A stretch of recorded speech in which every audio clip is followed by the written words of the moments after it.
Nuchal translucency examination, anomaly scan, double test, triple test. Considerations far from the mind of prospective parents deciding which pram or romper suit to buy, but nevertheless procedures that they have to consider. Being pregnant hasn't become any easier in 2010, nor has life in general, as blissful ignorance has become a rare commodity.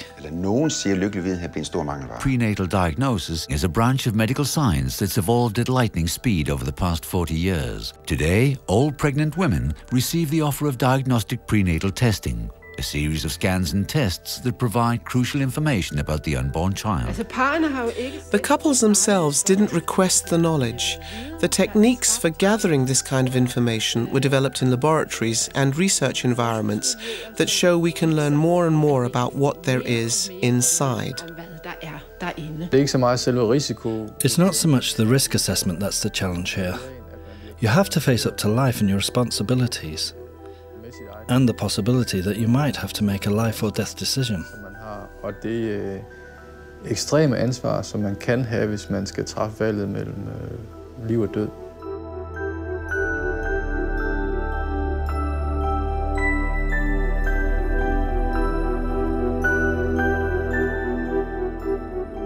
The current practice of prenatal diagnosis is based on the National Board of Health's recommendations from 2004. In the first trimester, all expectant mothers are offered a nuchal translucency scan, which provides information about the risk of chromosomal defects in the fetus, typically Down syndrome. In Denmark, since 2004, the number of children born with Down syndrome has fallen by approximately 50%, fewer than in any other country in the world. Another scan, which checks for abnormalities in the fetus, is also offered in weeks 18 to 20 of the pregnancy. The government says we should offer the service. People are 100% free to make their own decision, and there are some who choose not to take part. Others choose to have just one examination, but the majority of women in Denmark choose both examinations. Every year, around 20,000 prenatal diagnosis tests are carried out at the Center for Fetal Medicine and Ultrasound at Aarhus University Hospital, Skyby. Doctor and director Olav Bjørn Petersen spends most of his days working with pregnant women's experiences and considerations about the tests. Daughter and Lemmy are expecting their second child and have, as 9 out of 10 couples do, accepted the offer of fetal diagnostic testing. Before we attended the 12-week nuchal translucency examination, we were told that we could go for the scan where we'd hopefully be able to see our cute little offspring with waving arms and so on. And that's what we saw. So the first part of the information was correct. Here at the back we can clearly see the small black cavity called the nuchal fold. The nuchal fold is a tiny fluid braid that all fetuses have. We also have it. The nuchal scan, or risk assessment as we call it, shows the size of the nuchal fold. In a fetus with Down syndrome, the nuchal fold is often enlarged in the time window between week 11 and week 14. During this period, we have the opportunity to do the scan and combine the measurements with the mother's age and the results of a blood hormone test. Med kvindens alder og resultatet af det, vi kalder dobbelttesten, som en blodprøve med hormoner. The results are then entered into a program, which calculates the risk of chromosomal disease. When the scan started, we were really pleased, touched and relieved to see our next child on the screen, wriggling around with 2 arms and 2 legs, as we hoped. It was a fantastic experience, very life-affirming, and we were very touched. It was just fantastic. The scan lasted around 10 minutes. Then the nurse went over to the computer and began to do some calculations. It was then things started to change. I began to think it shouldn't take this long, just for her to tell us that everything is fine. And alas, everything wasn't fine. If the nuchal fold is larger than average, there's a risk of chromosomal disease. And in Dorda's case, I think it measured approximately 3.5 millimeters, which implied that there was a significant probability that chromosomal disease was present in the fetus. From their calculations, we worked out that there was a 1 in 101 chance of a chromosomal defect. Under normal circumstances, that would be considered a small risk to take, but in this field it's not. So we decided to accept the offer of further examinations. In Denmark, if the results of the scan indicate a risk higher than 1 in 300, we take a chorionic-villus test. First, we explain what the test is and the risks involved. Then, with the information from the scan and using a very fine needle measuring 0.9 millimeters, we take a small tissue sample from the placenta.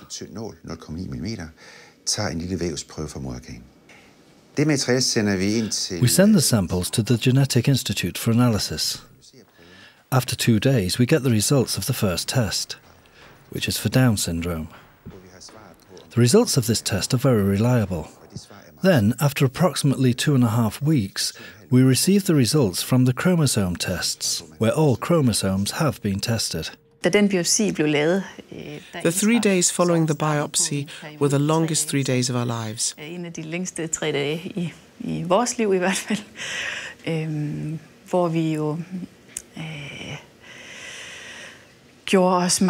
We speculated over the extremely difficult decision we might have to make.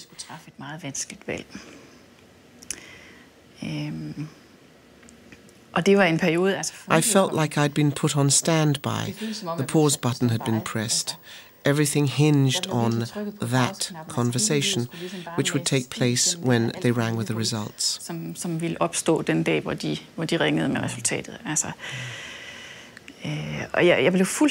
I was completely apathetic, disinterested, not upset, just on pause.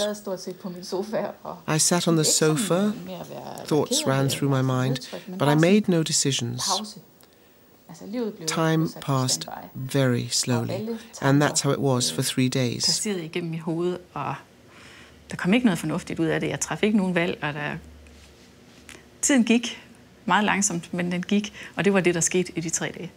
Then the telephone rang, and we were informed that the tests were normal, or positive, should I say. The feeling of relief was immense. The dilemma here is that the majority of the women we test are in fact carrying a completely normal, healthy child. Then there are those few, those the tests are designed for, but we have to inform them all of the risks. Then all of these women have to carry the burden of worry and concern for the period in which the tests are being made and until the results are forwarded. This period of uncertainty can last from a couple of days to the full term of the pregnancy. But we have to weigh this against the value of the test results to a mother who is carrying a handicapped child.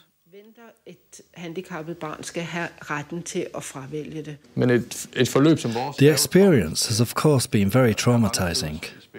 There are many emotions involved. But I suppose it can't be avoided. If you want facts and assurances, then in this case you have to accept the emotional helter-skelter ride that comes with it. I think most couples can handle the situation very well. Fetus diagnostics is a type of screening, and of course with any type of screening, there's a risk of making the patient a little nervous.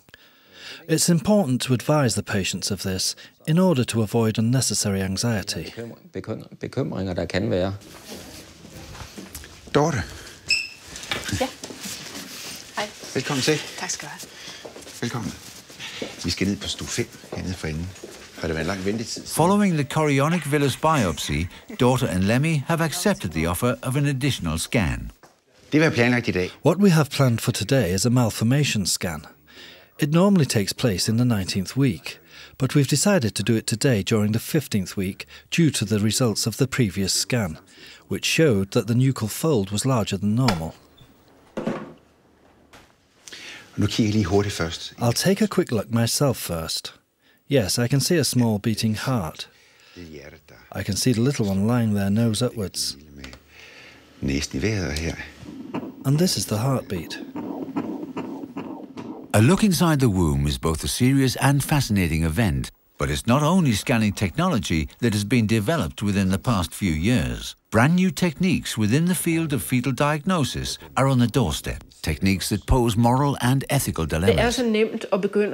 We could progress even further in this field, perhaps even reach the point where we can examine the genes of an unborn child. But I personally think we should put limits on how far we intend to progress in this area.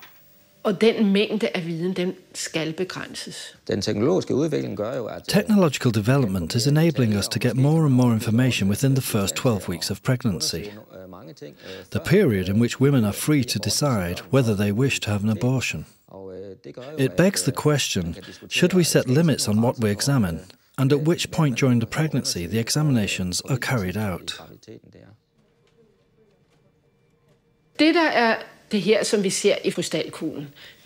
Looking into the crystal ball, it's likely that at some point we'll be able to take a blood test from a pregnant woman and, on examination, be able to obtain detailed genetical information about the child that she's carrying.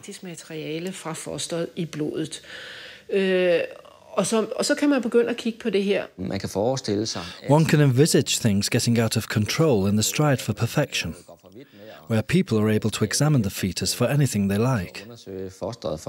The dilemma could be that in the future we're able to gather a massive information before the 12th week of pregnancy, which is totally irrelevant to the unborn child's well-being, but could be used by the prospective mother to determine whether or not she wishes to abort the child. Current law states that aborting a child after the 12th week of pregnancy requires permission.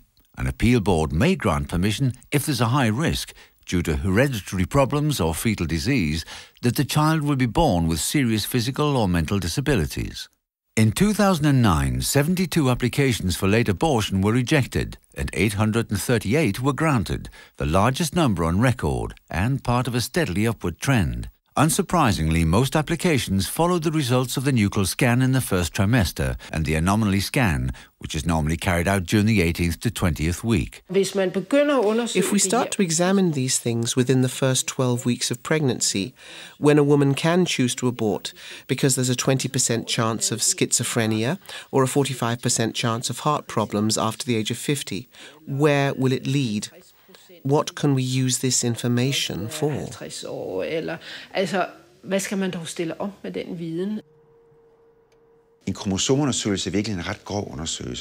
A chromosome examination is in fact quite a crude test, where we go in and examine the frame the chromosomes are attached to.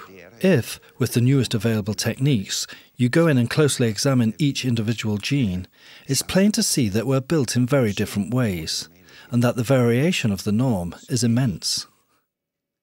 So what we wish to avoid is a crude examination that tells the patient that although there are wide swings in variation from the norm, the child could just as well be perfectly normal and healthy. Such information is useless. Den information tænker vi I Danmark kan ingen bruge til noget. That's why it's important to assess when and in what type of situations new techniques are implemented, if we wish to provide expecting couples with beneficial information, rather than information that creates unnecessary dilemma. It certainly raises a number of issues that the Council considers worthy of discussion. The reason that we formed the Council of Ethics in the first place was the arrival of new technologies, which posed ethical questions that we needed to debate.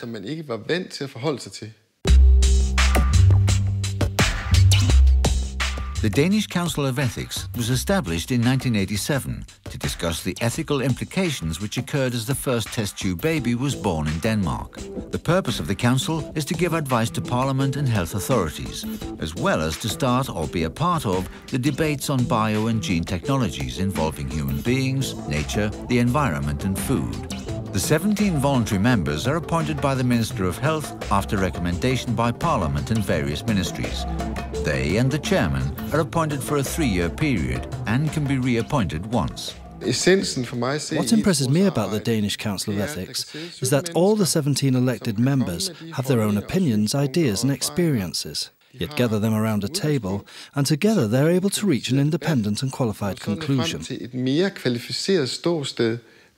The council, which has equal numbers of male and female members, consists of both experts and laymen. The work of the council often results in a general statement that takes into account the varying opinions of its members. The members are often in disagreement and have very different perspectives on the subjects they discuss. There are experts and laymen. The point being that the debates result in a broad-based conclusion for use in advising politicians and for public debate. Sådan at man får bragt så mange holdninger og synspunkter og argumenter til torvs som muligt, både i forhold til at rådgive politikerne, men også i forhold til at starte en offentlig debat. There are 17 members on the Danish Council of Ethics, and we're often in disagreement about the subjects we're discussing. As in this case with this debate, there are those who think we should be more restrictive and make clearer guidelines for example, what kind of examinations we may or may not carry out. My own opinion is that it's difficult to make rigid guidelines. I think that the couples involved should have a say in the matter, and I don't think it's a good idea to rigidly stipulate what one can or cannot test for. It depends on the situation. Jeg mener, det er meget individuelt. Det handler om de forskellige familiers situation, blandt andet. The Council accepts that we can't turn back the clock. The examination procedures we have are here to stay, but I personally think that we have reached the boundary of how much information a pregnant woman needs. I'm really happy with the information we received and the standard of the information available, but I do think that we've reached the limits of how much we need to know. I don't know who should set these limitations and at which level, but I think it's a good idea to do so. It's not the technology that's the problem here, it's the way in which we use it. It's like you can buy a car today that can travel at extremely high speed, or you can also decide not to. I don't think we'll reach a point where this kind of information will not be available. I think we've reached the point of no return, and that technology will progress, making more and more knowledge available to prospective parents. I think our ability to handle the knowledge correctly is the crucial factor. Vores evne til at håndtere den viden, som bliver afgørende fremadrettet. The results of today's examination are completely normal. The measurements are normal and everything else is as it should be. That's great to hear. Yes, well, that's great. Thank Good luck you. with it. Bye. If this technology didn't exist, one could go around worrying throughout the duration of one's pregnancy. Not at the same intensity as we've been doing during this short period, but generally, wondering what if the child is handicapped and so on. I can now rest assured that I have a child with 2 arms and legs and a beating heart. I think it's fantastic, and removing the uncertainty means that I can enjoy my pregnancy.